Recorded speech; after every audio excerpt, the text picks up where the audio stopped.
que sí, ya estamos presentando al analista político Aurelio Argañarás con su columna de los sábados, Para y vos que pensás, para Radio Tortuga 92.9, columna que ha titulado ¿Qué ha pasado? ¿Comenzamos, Aurelio?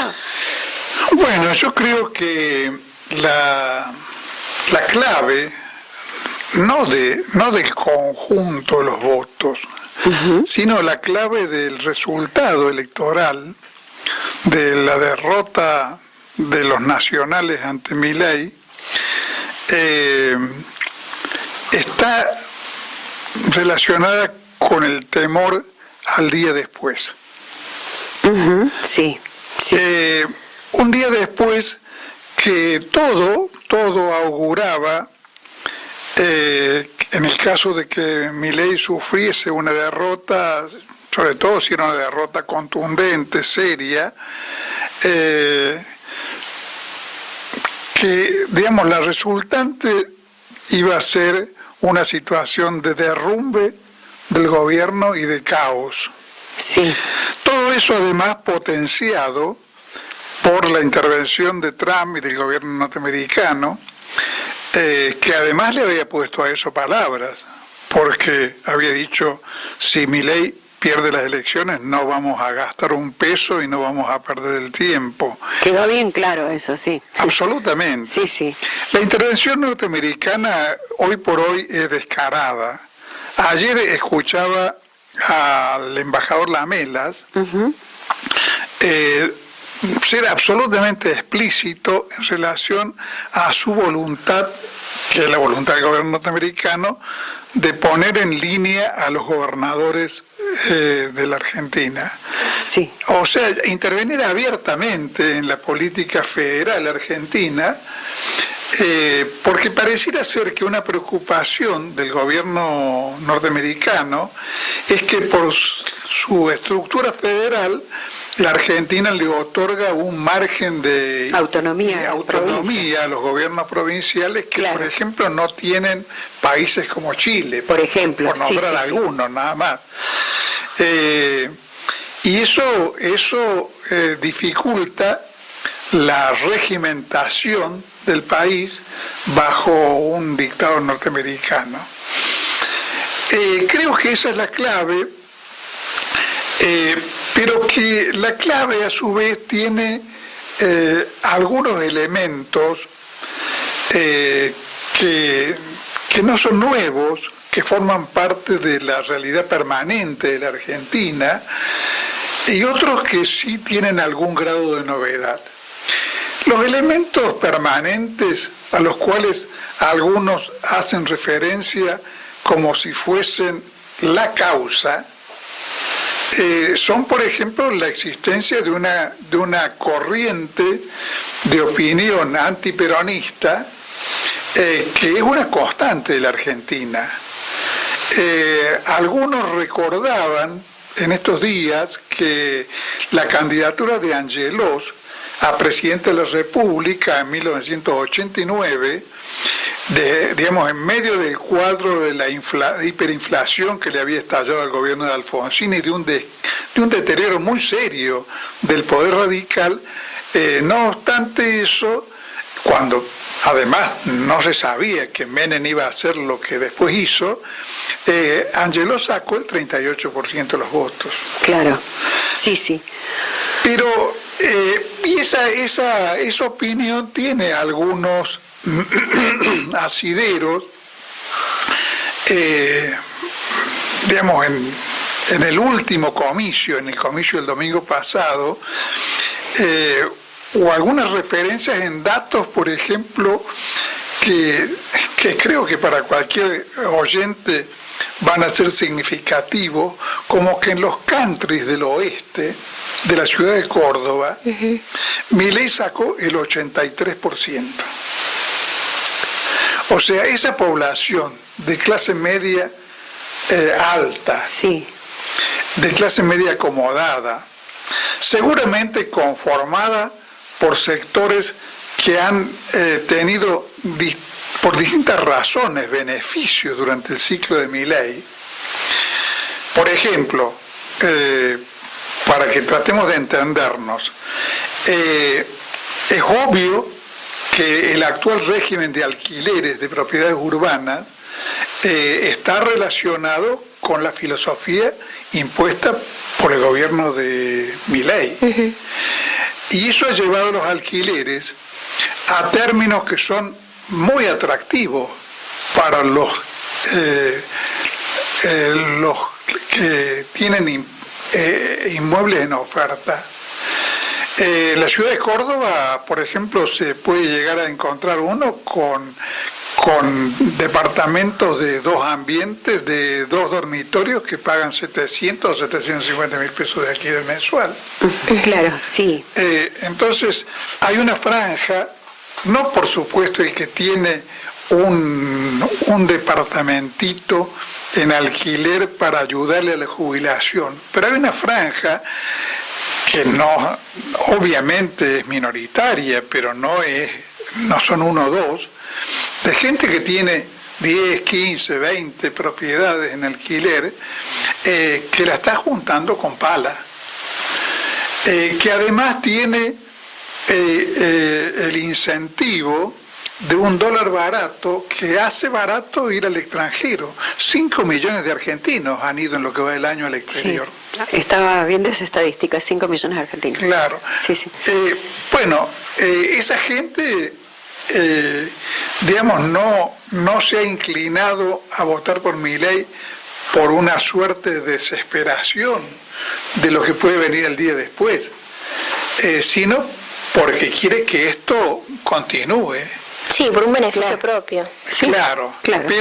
Pero sí hay mucha gente que está viviendo, y obviamente va a seguir viviendo, al borde de la cornisa, que sí tiene miedo al desencadenamiento de un caos que, si ocurriera, y podría haber ocurrido en el caso de una derrota aplastante de Milei, nos va a volver a un escenario similar al que vimos en el 2001, del cual los militantes o los analistas políticos o los opinólogos, lo que recordamos es el valor que tuvo el 2001, sus manifestaciones populares y demás, como cierre de una etapa y apertura de otra.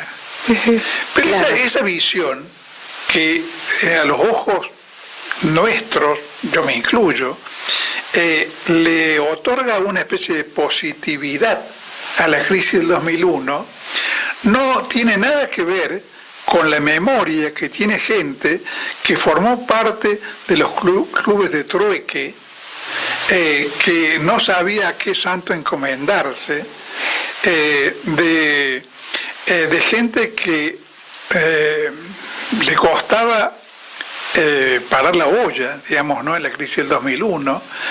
Yo recuerdo al hijo de una amiga mía que durante varios años después del 2001 no quería probar el arroz, porque había vivido como 2 meses arroz, al borde del hambre, y de la desesperación que da no saber cuánto van a costar las cosas mañana y cuándo va a terminar el caos. La incertidumbre total. La incertidumbre, claro, el caos. Sí, sí. Y la incertidumbre y el caos tardó un buen tiempo en comenzar. A declinar, porque los primeros 2 años del gobierno de Néstor, a pesar de que lo peor ya había pasado durante el gobierno interino de Duhalde, los primeros años del gobierno de Néstor todavía la desocupación andaba rondando las 2 cifras cómodas. Sí. Todavía era del orden del 14 o el 15%. Entonces creo que un público, digamos, hay además algunas cuestiones que forman parte de un marco de referencia que no podemos nunca ignorar, que vivimos en la crisis de la representación y de la crisis de las identidades políticas. Es muy poca la gente que hoy se identifica como peronista o como radical.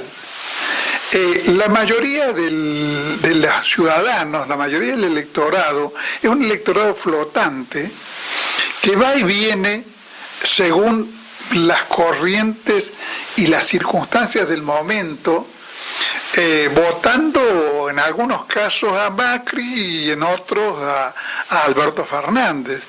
Macri ganó las elecciones del 2017 y en las PASO del 2019 perdió, creo que si yo no me acuerdo mal, por 14 o 15 puntos.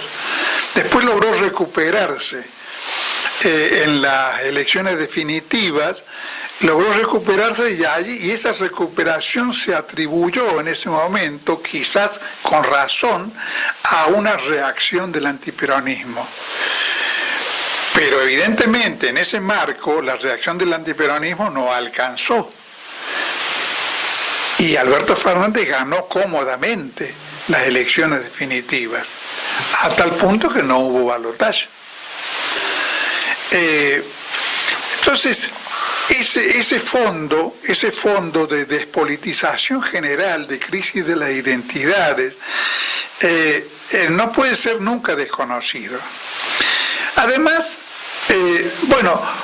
creo que la tesis del miedo al día después explica algunos fenómenos que si no sé, yo por lo menos no les encuentro explicación.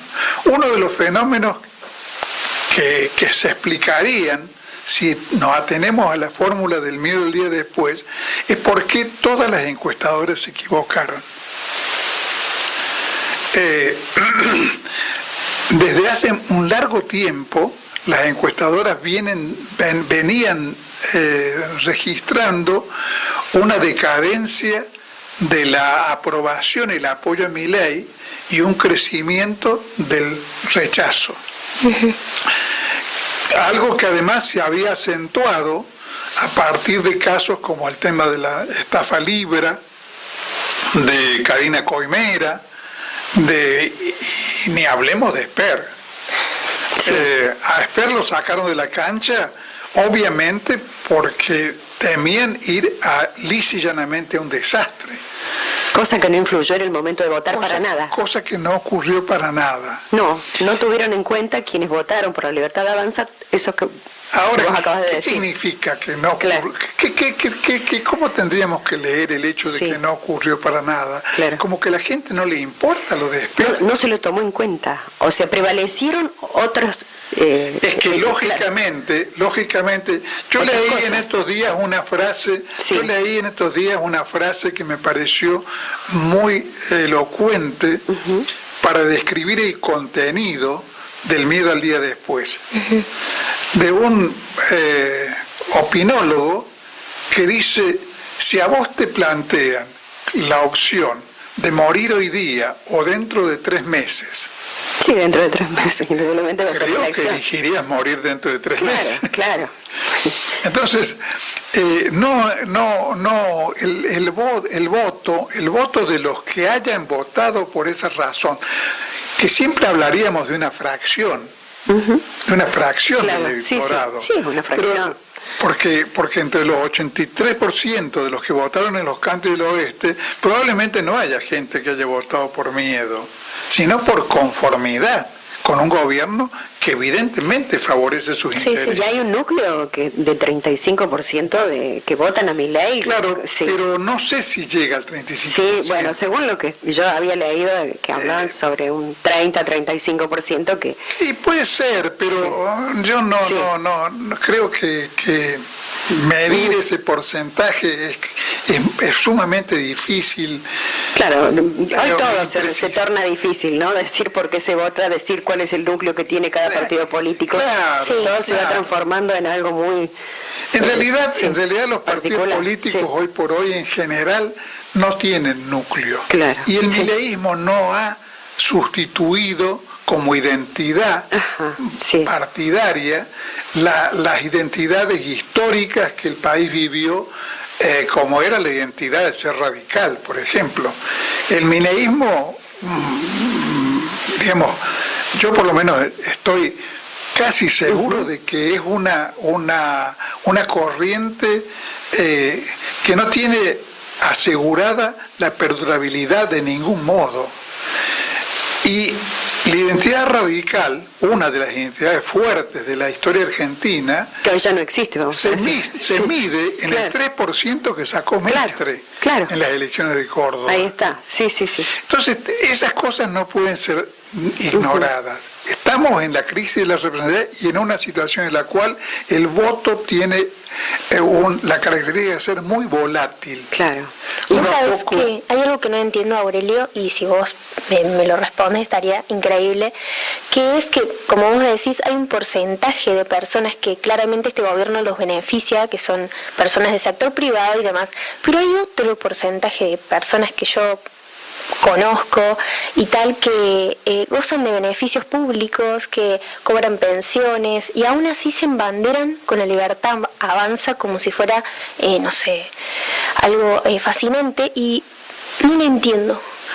Bueno, pero esas personas pueden temer que la situación jodida que están viviendo se transforme en un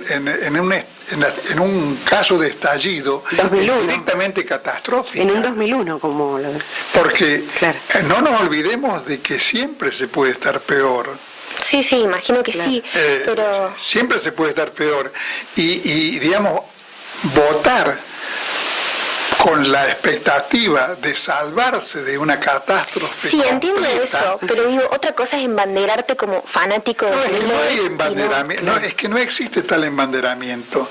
Si el embanderamiento existiera, no habríamos visto, como fue clarísimo, que fuera del búnker de La Libertad Avanza en Buenos Aires, no había una especie de festejo popular. No. Vos decís que es una minoría, entonces. Fue un triunfo vivido en silencio por la gran mayoría de los que votaron por Milei.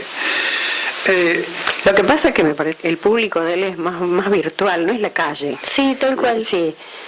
Claro, Milei transita la política desde lo virtual.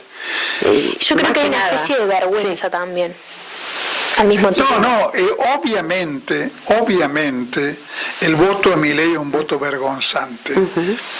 Yo estuve estos días cortándome el pelo y la peluquera que tiene conmigo un diálogo político, no es una persona militante, es una persona curiosa nada más.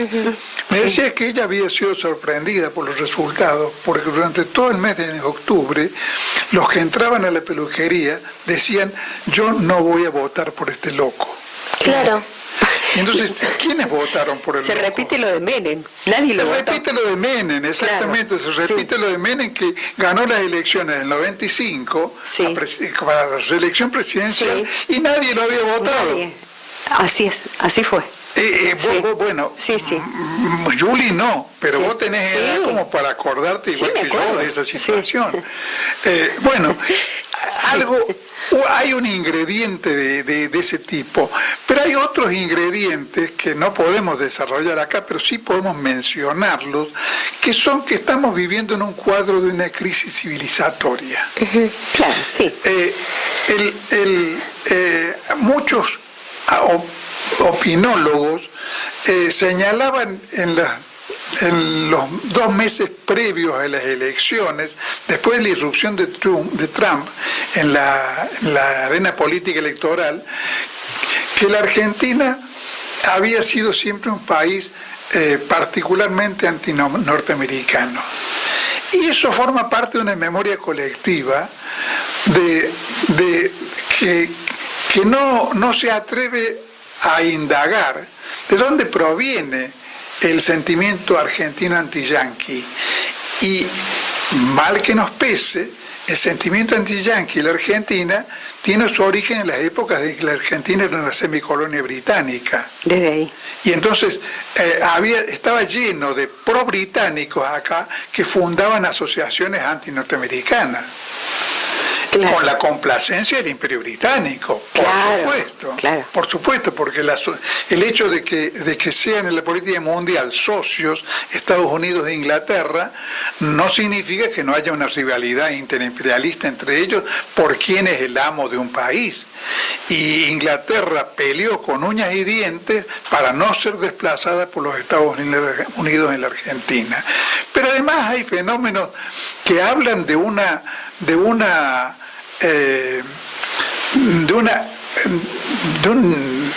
propensión culturalmente pro-yanqui en la Argentina como fenómenos nuevos, como son, por ejemplo, el deleite por Disneylandia o la celebración de Halloween. Sí. Que llega a tal punto que yo no me había enterado, me enteré esta semana, que en el 2022 Cristina Kirchner dijo con Néstor, cuando teníamos los chicos, los llevábamos a Disneylandia. Ahora, yo no me voy a ensañar con Cristina porque no es cosa, pero no me lo imagino si hubiera tenido hijos, no me lo imagino a Perón yendo con sus hijos a Disneylandia. Eso forma parte de un proceso cultural del cual Cristina simplemente es una exponente más. No con una significación particular. Pero eso por un lado. Por otro lado, y esto yo creo que tenemos que verlo como quien va sacándole las capas a una cebolla y tratando de ver qué encuentra en cada una de las capas. Por otro lado, estamos inmersos en una crisis de la hegemonía mundial, donde la población argentina, que tiene una inclinación y una propensión europea muy fuerte, más fuerte de lo que suponemos, ve una pugna entre el eje formado por los BRIC, con hegemonía china y rusa, y los Estados Unidos y Europa. Y estoy seguro que la mayoría del país le suena muy extraño un mundo bajo la hegemonía china, que le suena como una cosa muy inusual, muy descabellada, porque le parece natural la hegemonía norteamericana y europea, porque le parece natural que Europa y los Estados Unidos sean el factor hegemónico del mundo y sean nuestros modelos. Y eso, bueno, también pesa en este tipo de pugnas. Porque, bueno, no estamos inmersos en eso. Y podríamos añadir otra cosa, pero lo vamos a dejar porque no podemos estar tanto tiempo hablando, en fenómenos nuevos relativos al tema del trabajo, de la inteligencia artificial, de la automatización. Indudablemente que hay que debatir todo eso. Que también han llevado a que, por ejemplo, las poblaciones de las fábricas automóviles nuestras, mundialmente pasa lo mismo, pero no es el caso hablar de eso ahora, están produciendo más autos con la tercera parte del personal que tenían en la década del 70. Entonces, bueno, creo que en ese contexto tenemos una disolución de ciertas clases sociales en la Argentina, una fragmentación social cada vez mayor, amenazada ahora por que incluso lleguemos a una fragmentación entre las provincias. Veía festejar al gobernador de Jujuy el hecho de que pueda haber convenios colectivos de trabajo por provincias. Se ve que Jujuy vive con la expectativa de que pueda ofrecerle a las patronales empresarias o salarios salarios más bajos en la provincia de Jujuy para competir con el resto de las provincias. O sea, una cosa muy dañina para la continuidad estructural de la Argentina como una sociedad integrada. Pero bueno, eso es lo que estamos viviendo y para lo cual tampoco vemos respuestas claras. Tampoco vemos respuestas claras en el campo del liderazgo actual, nacional y popular. Gracias, Aurelio. Pensar, ni enseñan por qué avergüenza a veces ser argentino. Hablan del ornitorrinco, de Grecia y de las cruzadas, pero jamás dicen nada de asuntos americanos, ni del alma del paisano que se jugó en las patriadas.